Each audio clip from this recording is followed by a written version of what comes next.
출애굽기 19장 1절에서 6절 말씀을 중심으로 행위 언약과 은혜 언약에 대해서 우리가 말씀을 살펴보기를 원합니다. 우리는 이 생활 속에서 많은 기념일과 또 예식 그런 것을 접하게 됩니다. 결혼회식, 장례회식, 졸업식, 성인식 그런 것들입니다.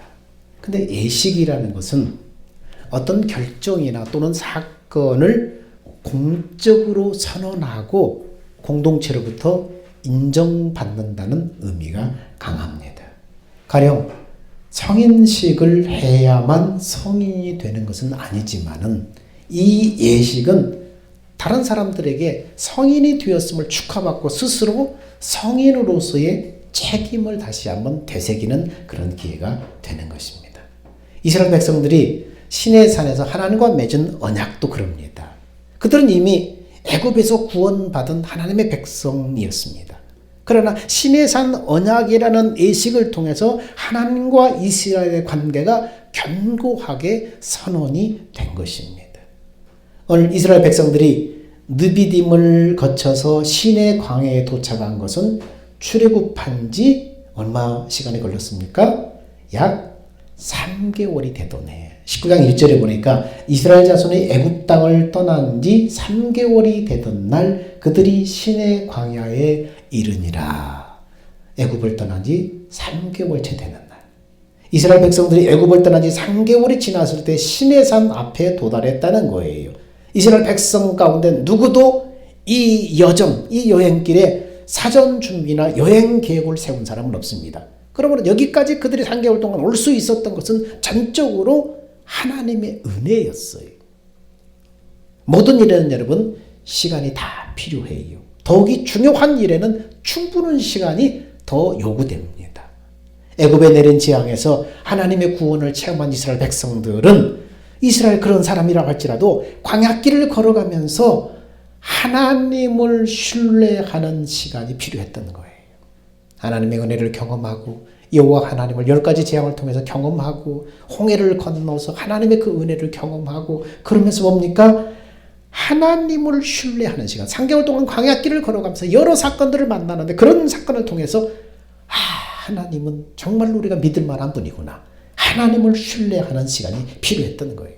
낮에는 구름 기둥으로 밤에는 불 기둥으로 그들을 인도하시고 지키시는 하나님, 앞뒤 좌우가 가로막힌 홍해 앞에서 바닷길을 열어서 살리시고 인도하신 하나님, 만나를 통해서 일용한 양식을 주시고 반석에서 물을 내어 마시게 하시는 하나님, 아말렉의 공격 앞에서도 안전하게 보호하고 지키시는 그 하나님을 경험하면서 그들의 마음에 하나님을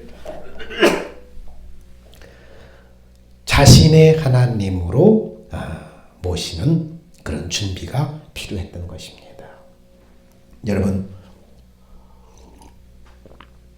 처녀 총각이 결혼하기 전에 교제하는 시간이 필요한 것은 뭐예요? 이 사람이 정말 평생을 다하고 함께 할 만한 사람인가? 내 인생을 정말 맡겨도 될 만한 사람인가? 신뢰하는 시간이 필요하기 때문이에요. 믿고 신뢰할 수 있는가? 그 시간이 필요한 거예요. 그래서 우리말에 최소한 계절이 3번 바뀔 때까지는 지켜봐야 된다 하는 말이 있어요. 그러니까 너무 급하게 결혼하지 말라는 거예요. 너무 급하게 한눈에 반했다고 결혼해서는 안 된다는 거예요. 계절이 3번 바뀔 때까지는 그 사람을 지켜봐야 된다. 이스라엘 백성은 출애굽 사건과 3개월의 광야 시간을 통해서 하나님이 언약을 맺을 만한 분이라는 것을 그들은 경험하게 됩니다. 알게 됩니다. 하나님께서 이스라엘 백성과 공식적인 언약 관계를 맺기에 앞서서 이 언약을 맺을 만한 근거가 무엇이라고 말씀하는가 보니까 3절에서 6절 말씀 우리 본문 같이 읽어봅시다. 자, 오늘 본문의 3절에서 6절 말씀 같이 읽습니다. 시작. 모세가 하나님 앞에 올라가니 여호와께서 산에서 그를 불러 말씀하시되 너는 이같이 야곱의 집에 말하고 이스라엘 자손에게 말하라. 내가 애굽 사람에게 어떻게 행하였음과 내가 어떻게 독수리 날개로 너희를 업어서 내게로 인도하였음을 너희가 보았느니라. 세계가 다 내게 속하였나니 너희가 내 말을 잘 듣고 내 언약을 지키면 너희는 모든 민족 중에서 내 소유가 되겠고 너희가 내게 대하여 제사장 나라가 되며 거룩한 백성이 되리라. 너는 이 말을 이스라엘 자손에게 전할지라라. 3절에서 6절 말씀은 모세를 중매장이로 내세워서 하나님이 이스라엘 백성에게 지금 뭐 하는 거예요? 프로포즈하는 거예요. 청혼하는 거예요. 모세기를 중매장이로 내세워서 출애굽시킨 이스라엘 백성에게 지금 프로포즈하는 거예요. 옛날 우리식으로 말하면 뭐죠? 혼주단지 사주단지 그걸 매파를 통해서 지금 보내는 거예요. 근데 하나님께서 어떻게 말씀하시면서 프로포즈를 하신다고요? 자, 4절에서 5절 말씀 보니까 내가 애굽 사람에게 어떻게 행하였음과 뭡니까? 10가지 재앙을 통해서 살아계신 하나님 그들이 철저하게 경험하죠. 그리고 내가 어떻게 독수리 날고 너를 업어서 내게로 인도하였는가? 홍해 앞에 갈 바를 알지 못할 때 하나님 어떻게 해요? 그들을 바다에 길을 내어서 그들을 건너게 하셨는 것을 독수리 날개로 업어서 내게로 인도하였다. 이렇게 표현합니다. 너희가 보았느니라. 온 세계가 다 내게 속하였다. 내가 어떻게 너희를 출애굽시켰고 내가 어떻게 홍해바다에서 너희를 인도하였고 이 모든 세계는 지금 누구의 통치를 받고 있는 줄 아느냐? 나는 너희의 출애굽 시 행하신 이 하나님의 역사와 인도와 통치하심의 능력을 말씀하시면서 나는 이런 하나님이다. 나는 너희의 일생을 맡겨도 될 만한 신뢰할 만한 하나님이다 하시면서 뭐예요? 프로포즈 하시는 거예요. 그래서 19장 5절에 끝부분에 두 번째 이렇게 말합니다. 너희가 내 말을 잘 듣고 내 언약을 지키면 이렇게 해주겠다. 뭐예요? 너희가 나와 결혼하면 이렇게 해주겠다. 뭐예요? 너희는 모든 민족 중에서 내 소유가 되겠고 너희가 내게 대하여 제사장 나라가 되며 거룩한 백성이 되리라. 이렇게 말씀하십니다. 하나님의 은혜로 언약에 참여해서 하나님의 언약 백성이 된 우리가 하나님의 언약에 순종하면 이전의 은혜와 또 다른 차원의 은혜를 베풀어 주신다는 거예요. 하나님의 소유가 된다는 것은 뭡니까? 하나님의 절대적인 은혜와 보호 아래 놓인다는 거예요. 내 소유, 울타리딱 정하는 거예요. 아무도 못 건들지 마. 내 소유, 내가 보호한다는 거예요. 하나님의 소유가 된다는 거예요. 제사장 나라가 된다는 것은 뭡니까? 하나님을 향해 수많은 백성들을 하나님께 인도하는 사명의 특권을 받는다는 거예요. 지도자, 리더, 사명의 특권. 그 다음에 거룩한 백성이 된다는 것은 뭡니까? 거룩한 하나님의 임재를 보증하는 거예요. 하나님 앞에 나가려면, 거룩한 하나님 앞에 나가려면 거룩해야 돼요. 거룩한 백성이 된다는 것은 하나님을 만날 수 있다는 거예요. 하나님의 임재를 보증하는 거예요. 이런 백성을 만들어 주겠다는 거예요. 그자 19장 7절에 모세를 통해서 하나님의 프로포즈를 받은 이스라엘 백성의 결혼 승낙이 8절이에요. 8절. 이제 프로포즈를 받고 나서 신부가 대답해야 되잖아요. 자, 8절 같이 읽어봅시다. 시작. 백성이 일제히 응답하여 이르되 여호와께서 명령하신 대로 우리가 다 행하리이다. 결혼 승낙이에요. 모세가 백성의 말을 하나님께 전하자 19장 9절부터 15절까지 하나님께서 그러면 결혼 준비는 이렇게 하라 하고 말씀하시는 게 바로 9절에서 15절이에요. 오늘과 내일 이틀 동안 너희 자신을 성별해서 거룩하게 하고 너희 옷을 다 빨아서 신부 단장을 해라. 준비해라. 그리고 셋째 날에 신랑 되신 하나님이 결혼식장인 시내산에 강림할 것이다. 그게 뭐예요? 9절에서 15절 말씀이에요. 자, 그 다음 그러고 나서 16절부터 25절까지는 신랑이 입장하는 거예요. 그래서 그 장면을 쭉 보니까 어떤 내용이 있어요? 우레, 막 번개가 팍 치면서 우레가 나면서 번개가 치면서 빽빽한 구름이 막 산을 뒤덮으면서 우렁찬 나팔 소리가 막 진동하면서 불 가운데 하나님이 다 입장을 하시는 거예요. 그래서 16절에서 25절까지. 그 다음에 출애굽기 20장부터 뭐가 나오고 23장까지 거기 내용 봐요. 무슨 내용이 나와요? 십계명이 나오고 또 각종 법규와 책임을 기록한 것들이 쭉 나와요. 20장부터 23장까지. 이게 우리 결혼식으로 말하면 뭘까요? 결혼 서약. 결혼 서약의 내용이에요. 이렇게 해라. 결혼 서약의 내용이에요. 자, 이렇게 쭉 20장부터 23까지 10계명을 비롯한 각종 법규와 이웃에 대한 법규와 손해배상과 다 쭉 얘기하면서 이렇게 서약을 준수할 수 있겠습니까? 라고 하나님이 물으시자 뭐라고요? 백성이 대답하는 말씀. 혜연이하고 기찬이 결혼할 때 선서하겠습니까? 손을 들고 하잖아요. 하겠습니까? 네, 그러잖아요. 서약 준수하겠느냐고 묻자 백성들이 대답하는 말씀이 24장 3절이에요. 자, 같이 한번 읽어봅시다. 시작. 모세가 와서 여호와의 뭐 찾았어요? 출애굽기 24장 3절. 자, 출애굽기 20장부터 23장까지 갔어요. 그 다음에 24장으로 갔어요. 24장 3절에 시작. 모세가 와서 여호와의 모든 말씀과 그의 모든 율례를 백성들에게 전하매 그들이 한 소리로 응답하여 이르되 여호와께서 말씀하신 모든 것을 우리가 준행하리다. 서약하겠습니까? 네 하는 거하고 똑같아요. 그 다음에 24장 7절 8절이 뭐냐면 결혼 서약서를 다시 한번 낭독을 하고 확인하는 거예요. 그리고 언약의 피를 뿌리면서 언약이 맺어졌음을 선포하는 거예요. 이제 이 사람은 부부가 되었음을 선포합니다. 성부와 성자와 성령의 이름으로 선포합니다 했듯이 이제 결혼 서약서를 다시 한번 낭독하고 언약의 피를 뿌리면서 언약이 실행 이제 맺어졌음을 선포하는 그 24장 7절 8절이에요. 자, 결혼식 다 끝나고 이제 뭐 남았죠? 행진. 이제 다 끝났다고 치고 제일 마지막에 뭐죠? 아, 국수 먹으러 가잖아요. 피로연. 그 피로연이 뭐예요? 9절부터 11절까지 피로연이요. 한번 읽어볼까요? 우리 진짜 나왔는지. 자, 9절 24장 9절부터 11절까지. 근데 결혼을 딱 이게 비유로 들어서 이렇게 딱 지금 과정을 해놓은 거예요. 자, 9절부터 시작.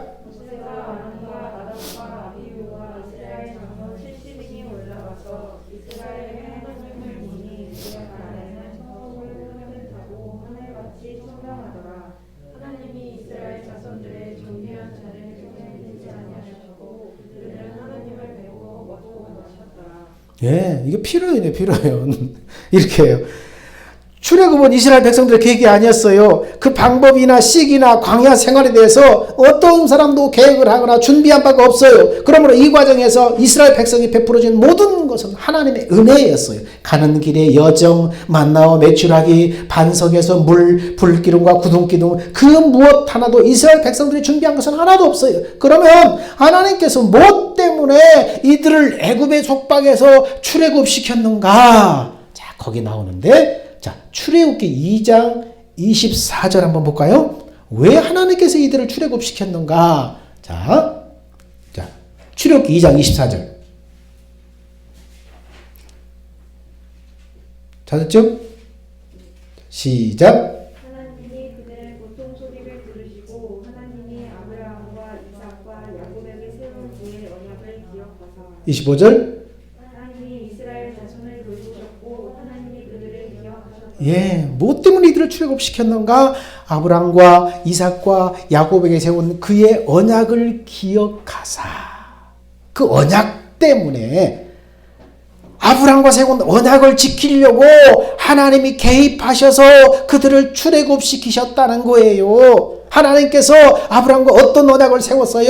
창세기 3장 15절에 보니까 하나님께서 에덴 동산에서 마귀에게 순종해서 마귀의 종이 되어버린 인간을 여자의 후손을 그리스도를 통해서 구원하겠다 하나님이 약속하셨어요. 그리고 이 복음을 믿고 받아들인 아담과 하에게 짐승의 피를 흘려서 가죽옷을 지어서 입히셨어요. 이 하나님의 복음을 약속을 이루기 위해서 아담부터 노아까지, 노아에서 아브라함까지 믿음의 계보를 통해서 인간 구원을 향한 하나님의 계획을 역사 속에 쭉 진행시켜 오다가 이 복음의 약속으로 갈대아 우르에서 경건한 셈의 후손 가운데 아브라함을 택하여 복음으로 부르신 거예요. 그래서 갈라디아서 3장 8절에 이렇게 말합니다. 또 하나님이 이방을 믿음으로 말미암아 의로 정하실 것을 성경이 미리 알고 먼저 아브라함에게 복음을 전하되 모든 이방인 너를 인하여 복을 받으리라 하였으니 모든 이방인 너를 인하여 복을 받으리라. 이 말씀은 아브라함의 씨, 아브라함의 후손을 통해서 그리스도를 보내서 그 하나님의 에덴 동산에 약속했던 그 약속을 이루실 것을 언약하신 거예요. 이 약속이 아브라함에게서 그 아들 이삭에게로, 이삭에게서 야곱에게로, 야곱에게서 야곱의 12 아들에게로 계속 계승이 되고 전해진 거예요. 하나님은 이 약속을 이루기 위한 계획 가운데 야곱의 12 아들을 애굽으로 이주시켜서 한 민족을 이룰 때까지 애굽에서 그들을 번성시키는 거예요. 창세기 15장 13절에 보니까 하나님께서 이미 아브라함에게 네 자손이 애굽에서 400년 동안 종살이 할 것이며 그 후에 출애굽할 것이다. 이미 말씀하셨어요. 출애굽 15장 13절에 아브라함에게. 그리고 하나님의 그때가 되어서 그들을 출애굽시키신 거예요. 그래서 하나님이 아브라함과 이삭과 야곱의 한 약속을 기억하사 그 하나님의 약속을 이루려고 이들을 출애굽시킨 거예요. 이런 과정에서 그들을 출애굽시켜서 시내산에서 율법을 통해서 첫 언약을 맺으신 것입니다. 이 첫 언약을 성경은 이렇게 말씀하고 있습니다. 자, 결혼식이 아닌지 긴지 한번 봅시다. 예레미야 31장 31절 찾아봐요. 자, 예레미야 31장 31절. 하나님께서 율법을 통해서 출애굽시킨 백성들과 언약을 맺는데 이것을 성경은 어떻게 말씀하고 있는가? 출애굽기 31장, 예레미야 31장 31절. 자, 성경 빨리빨리 찾는 훈련을 좀 해야 되겠네.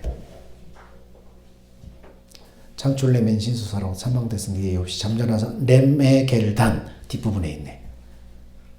자, 찾았어요? 또 못 찾은 사람이 있는 것 같아. 자, 시작. 여호와의 말씀이니라.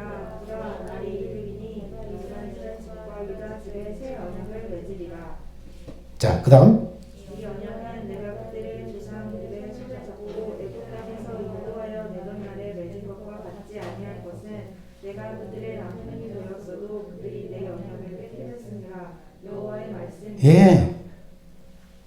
이 언약은 내가 그들의 조상들의 손을 잡고 애굽 땅에서 인도하던 내래 맺은 것과 같이 아니하다. 그것과 다른 새로운 언약을 내가 맺는다. 왜냐하면 내가 그들의 남편이 되었어도 그들의 내 언약을 깨트려 버렸다.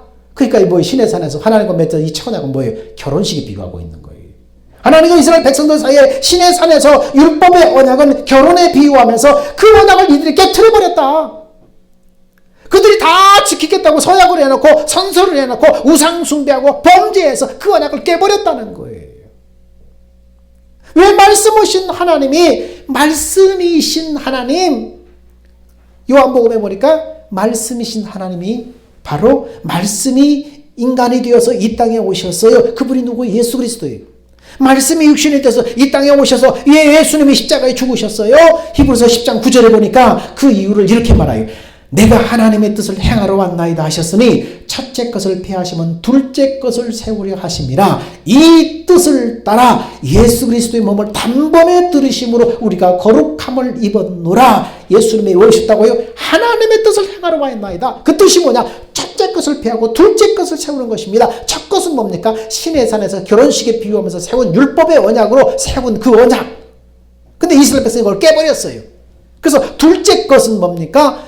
가나안 땅을 눈앞에 두면서 모압 평지에서 이스라엘 백성과 또 언약을 맺는데 선포하는데 그게 뭐예요? 새 언약이에요. 새 언약. 근데 새 언약은 실상은 언제 주신 거예요? 다시 한번 거기서 선포했지만 실상은 에덴 동산에 주신 언약이 쭉 계승되어 온 거예요. 하나님의 뜻을 행하러 예수가 성육신하셨습니다. 하나님의 뜻은 첫 것을 폐하고 둘째 것을 세우는 것입니다. 첫 것은 출애굽 후에 시내산에서 세운 에도약이고 둘째 것은 가나안 땅을 바라보면서 이 광야에서 세운 새 언약입니다. 그러므로 첫 언약을 폐하고 새 언약을 이루시려고 예수님이 성육신하셔서 십자가에 죽으시고 부활하시고 승천하신 거예요. 그럼 새 언약이 뭐냐? 첫 언약은 결혼 언약에 비유한 율법을 결혼 손서로, 결혼 서약서로 이렇게 중재로 해서 세웠던 그런 첫 언약이 결혼 언약이고, 두 번째 언약, 새 언약은 그럼 뭐냐? 자, 히브리서 계속해서 10장 16절에 그날 후에 그들과 맺은 언약이 이것이라. 내 법을 그들의 마음에 두고 그들의 생각에 기록하리라. 그들의 죄와 그들의 불법을 내가 다시는 기억하지 아니하리라. 그들과 맺은 새 언약이 뭐예요? 내 법을 그들의 마음에 두고 생각에 기록해서 그 백성들을 인도하신다는 거예요. 이제 결혼해가지고 한 가정을 이루어서 했는데 이것 가지고는 부족하다. 이것도 너희가 깨버렸지 않느냐. 이것도 못 지키고 깨버렸지 않느냐. 근데 이제는 뭐예요? 아니다. 이제는 너희 속에 들어가서 너희가 한 몸 돼버리겠다. 그래서 내가 너희 생각에 너희 마음에 말씀하면서 인도하겠다. 이게 새 언약이에요. 죄인된 인간을 구원하겠다는 복음을 듣고 인간의 타락과 마귀의 종된 인생을 살다가 지옥 형벌에 처할 인간의 운명을 깨닫고 자기가 구원받아야 될 죄인인 것을 깨닫고 예수 그리스도를 나의 구주로 영접함으로 죄사함받고 예수의 영이신 성령이 그 안에 임하심으로 하나님의 생명으로 태어남으로 구원받게 하시겠다 하는 약속입니다. 그리고 이렇게 예수를 영접한 영혼이 예수 영접할 때 내가 예수와 함께 십자가에 죽었고 이제는 내 안에 오신 성령을 믿고 구할 때에 성령께서 하나님의 사랑을 깨닫게 하심으로 하나님을 사랑하는 마음을 주겠다. 그 임하신 그 주님의 마음, 하나님을 사랑하는 그 마음으로 주님이 생각과 마음에 말씀하시면서 너를 인도하겠다는 약속이에요. 그래서 내 법을 네 마음에 두고 생각에 기록하리라. 생각과 마음에 말씀하시고 인도하겠다는 거. 이게 새 언약이에요. 내 안에서 말씀하시는 주의 음성을 들을 때에 십자가 죽음과 부활이 믿어지는 거예요. 믿습니다. 믿습니다. 지식으로 아는 게 아니라 실제로 주님이 내 생각과 마음에 말씀하시고 그 말씀대로 순종해서 되어지는 것을 보면서 아, 주님이 나를 위해 죽으셨구나. 주님이 부활하셨구나. 주님이 내 안에 오셨구나. 믿어지는 거예요. 그때사 죄사함과 구원이 믿어지는 거예요. 천국과 부활이 믿어지는 거예요. 주님의 음성을 실제로 들어야 돼. 귀로 듣는 게 아니라 마음과 생각으로 들어야 돼. 그래야 믿어지는 거예요. 이렇게 살게 해주겠다는 것이 뭐예요? 새 언약이에요. 구원은 새 언약으로 이루어지는 거예요. 말씀을 지키는 것은 새 언약으로만 지켜지는 거예요. 인간의 생명으로는 안 지켜져요. 아무리 결혼을 해도 소용없어요. 못 지켜요. 결국. 그러므로 에덴 동산에서부터 주어진 구원의 약속의 줄기가 뭐예요? 새 언약이에요. 율법으로 신의 산에 맺은 첫 언약의 약속은 뭐예요? 구원의 약속의 줄기가 아니에요. 그 줄기가 아니에요. 그러면 하나님은 왜 신의 산에서 첫 언약을 맺으셨는가? 구원의 줄기가 아니면은 로마서 3장 20절에 이렇게 말합니다. 들어보세요. 그러므로 율법의 행위로 그 앞에 의롭다 하심을 얻을 육체가 없나니 율법으로는 죄를 깨달음이라. 율법의 기능은 뭐예요? 율법을 지켜서 구원받으라고 준 것이 아니라 죄를 깨달으라고 준 거예요. 죄인된 육신의 생명으로는 율법을 지켜서 구원받을 수 없다는 것을 깨달으라는 거예요. 그래서 생명을 바꿔주러 오시는 약속하신 그리스도가 오기를 사모하며 기다리라고 그것을 준 거예요. 그러므로 믿음의 선진들은 어떻게 했어요? 하나님의 약속대로 그리스도가 오셔서 구원을 완성하실 것을 믿음으로 바라보면서 그리스도가 구원을 완성하실 때 자기도 부활 생명에 참여할 것을 바라보면서 미래의 구원을 예약하고 눈을 감은 거예요. 소망 가운데 눈을 감은 거예요. 말씀에 순종하는 것은 은혜로 되어지는 것입니다. 그래서 복음을 듣고 죄를 깨닫는 것도 하나님의 은혜입니다. 죄사함과 구원의 필요성을 깨닫고 예수 영접할 마음을 주시는 것도 은혜입니다. 나를 내려놓고 내 안에 예수를 의뢰하게 함으로 성령이 역사하는 것도 은혜입니다. 성령께서 나에게 하나님의 사랑을 깨닫게 하심으로 주님의 마음을 알게 하는 것도 은혜입니다. 주님의 마음에 주의 음성을 듣고 순종할 마음을 주시는 것도 주님의 은혜입니다. 은혜 아니면은 우리는 살 수 없어요. 은혜 아니면 말씀에 순종할 수가 없어요. 율법의 말씀은 복음을 듣고 거듭난 생명에서 나오는 마음으로만 지킬 수 있는 거예요. 주님의 마음은 복음의 약속을 믿음으로 주님이 나한테 은혜로 주시는 거예요. 그래서 새 언약은 말씀대로 순종할 수 있는 생명을 바꿔주겠다는 약속이에요. 결혼의 언약을 맺을 때에 결혼 서약의 내용을 철저히 준수해야 결혼이 성립되는 것은 아니잖아요. 결혼 서약을 지키겠다고 서약함으로 결혼이 성립되는 거잖아요. 그렇다고 결혼하고 나서 서약을 안 지켜도 된다는 말이 아니죠. 결혼 언약을 맺음과 동시에 남편의 의무, 아내의 의무, 언약적인 책무가 생기는 거예요. 그런데 그 언약적 책무는 어떨 때 지켜져요? 서로 사랑하고 존경할 때 지켜지는 거예요. 사랑과 존경으로만 지켜지는 거예요.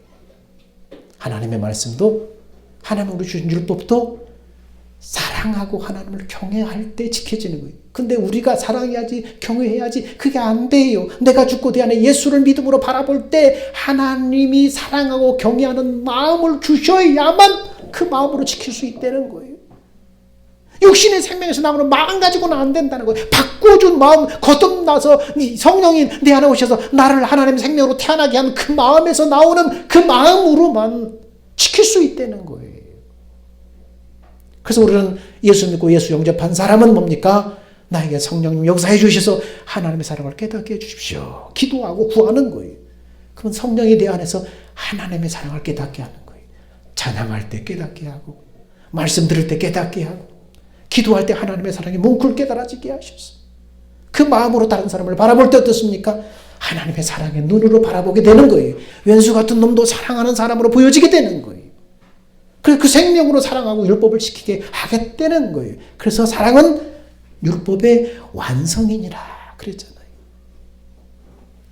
사랑하는 여러분, 의무를 다해야 은혜를 얻는다. 그래서 열심히 뭔가 말씀으로 지키려고 하는 것, 그래야 은혜를 얻는다. 율법주의적인 이 관점은 복음이 아니에요. 하나님의 말씀하신 복음이 아니에요. 은혜가 있기 때문에 의무는 그렇게 중요하지 않다. 반율법적인 관점도 이건 복음이 아니에요. 하나님의 말씀하신 복음이 아니에요. 오직 내가 믿음으로 죽고 내 안에 예수를 믿음으로 그 예수를 구함으로 주님의 은혜를 주셔서 은혜로 시작해서 사랑하는 마음으로 순종해서 열매 맺는 신앙생활이 주님이 말씀하시는 신앙생활이에요. 여러분, 죄인된 나를 은혜로 불러주시고 구원의 약속을 믿어지게 하시고 하나님의 자녀로 살게 하셨습니다. 이 은혜와 믿음 위에 자원하는 순종의 마음으로 더 큰 은혜를 누리게 되는 것입니다. 오직 내가 죽고 날마다 주님이 주신 은혜로 내 안에서 예수가 살아감으로, 예수가 나를 통해서 살아심으로 하나님의 은혜를 누리는 새 생명의 길을 가시기를 축원합니다. 기도합니다. 사랑하는 주님, 죄인된 나를 은혜로 불러주시고 구원의 약속이 믿어지게 하시고 자녀되게 하시니 감사합니다. 은혜와 믿음 위에 자원하는 순종의 마음을 더하여 주시어서 내가 죽고 내 안에 예수로 살게 하여 주옵소서. 이 새 생명의 길을 가는 하나님의 사람들 다 되게 하여 주옵소서. 생명 되신 예수님의 이름으로 기도하옵나이다. 아멘. 우리 다 같이 기립하셔서 주님 다시 오실 때까지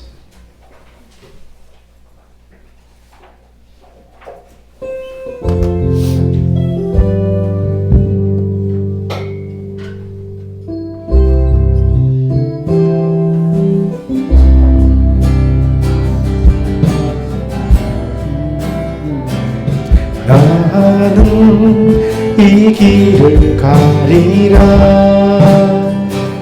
좋은 길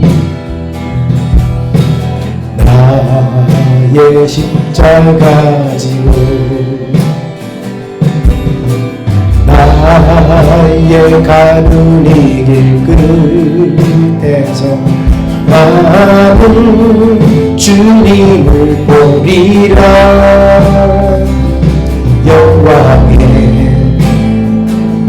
내 주님 나를 맞아주시니 주님 다시 오실 때까지 나는 일어나 달려가리라. 주의 영광 온 땅 덮을 때 나는 일어나 노래하리. 내 사모하는 주에게 온 세상 구주시로 내 사모하는 주님 영광의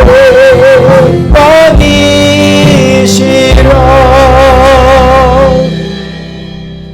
이제는 우리 주 예수 그리스도의 은혜와 독생 성자를 이 땅에 보내주신 하나님의 그 만큼 사랑과 성령의 내주하시고 교통하시고 인도하심이 죄인된 나를 은혜로 불러주시고 구원의 약속이 믿어지게 하셔서 하나님의 자녀 삼아주신 거 감사합니다. 은혜와 믿음이 장원하는 순종의 마음으로 더 큰 은혜의 길을 가기를 원하는 사랑하는 성도들 머리 위에 그 믿음 위에 이제부터 영원 무궁토록 함께 있을지어다.